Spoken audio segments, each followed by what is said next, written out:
Loaded on the frame, I have my water-soluble stabilizer, and I've taken a pair of jeans and opened up the inside seam line of the leg.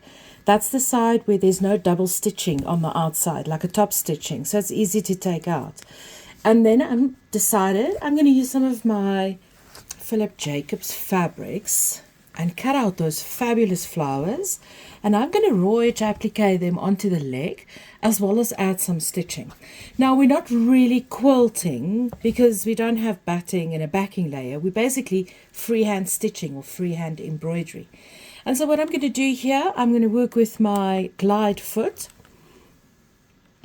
Just because I have raw edges, I'm not going to put another stabilizer on top. It's not really necessary.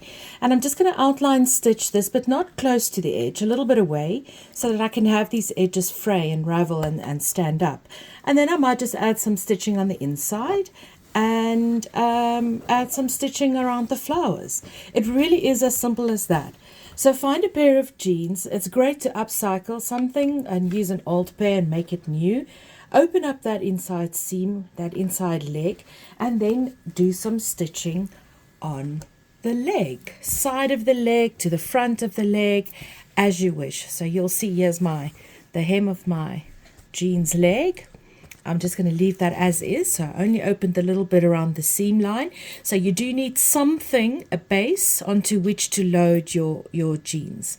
I really like working with a water-soluble stabilizer. It's so convenient to get rid of, and your stitching on your clothing will remain soft. You can use a cutaway stabilizer that you'll also find in your embroidery shops. So that one will stay in the clothing. It's going to make the stitching area a little bit stiffer, but it does go softer in the wash than what it might feel like to you while you've got it loaded.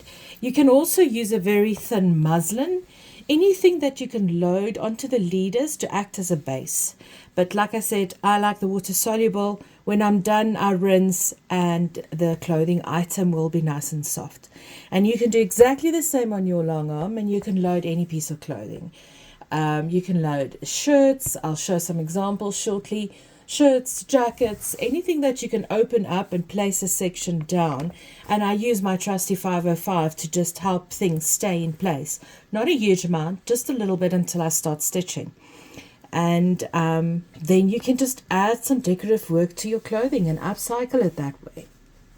So let's do here. I have got, in this instance, a double thread. So I have got 2 polyester threads. They're standing on the cone stand, thread stand separately, but then they start feeding through all of the guides of the machine as if it's one thread, and then both go through the same needle. And that just acts as giving me a much bolder solid line that stands out a little bit more, because you'll see when you quilt on denim, a lot of the times, depending on how rough the weave of the denim is, it sucks the thread in. And so doing a double thread, I enjoy doing that because it makes the stitching more pronounced and standing out. So that's it. I'm going to secure and then start stitching off, giving about maybe even 1/4 of an inch around all of the raw edges so that I can get them to fray and ravel and stand up. I'm just going to up my idle speed. I'm working in regulated mode, regulated cruise, 12 stitches per inch and around 400 idle speed. Okay, so you might have to keep an eye on your tension. Because we don't have a batting and a backing fabric, the batting that can help suck up thread, you might find that you see your bobbin thread. And so you've just got to keep an eye on that. Do a little tester on the side and then adjust your top tension if need be. So I don't have to do very fine specific detail lines.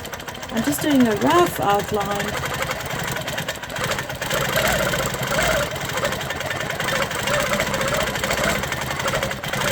Kind of going with the wiggle and the squiggle of the flower edge.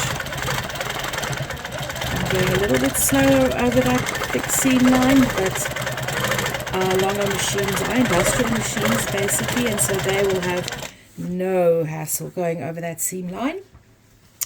You would be able to add a little bit of batting underneath these flowers, between the denim and the flower if you want, but that's going to make your leg stand stiff, the leg of your pants. So I opted not to do that.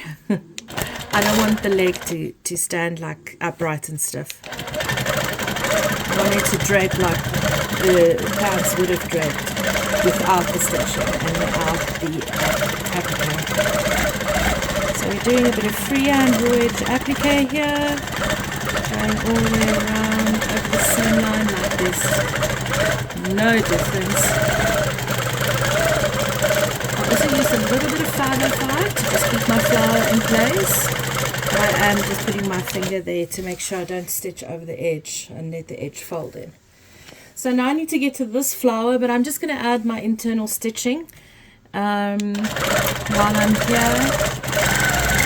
Nobody's going to look at the detail of this. I just want to make sure that I have secured my flower so that it doesn't puff up and pull askew and wash.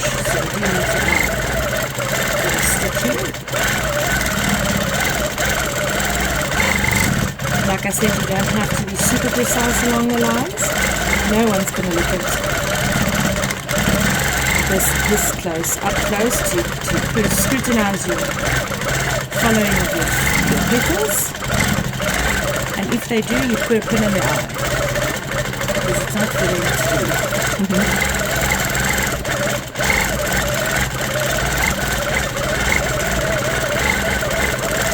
So this is quite fun. It's free, it's not, as detailed or as has to be precise like our quilting would be. Just adding a bit of stitching there. Right, so I'm going to do the top flower, and then we're going to add some free motion work outside of the flowers.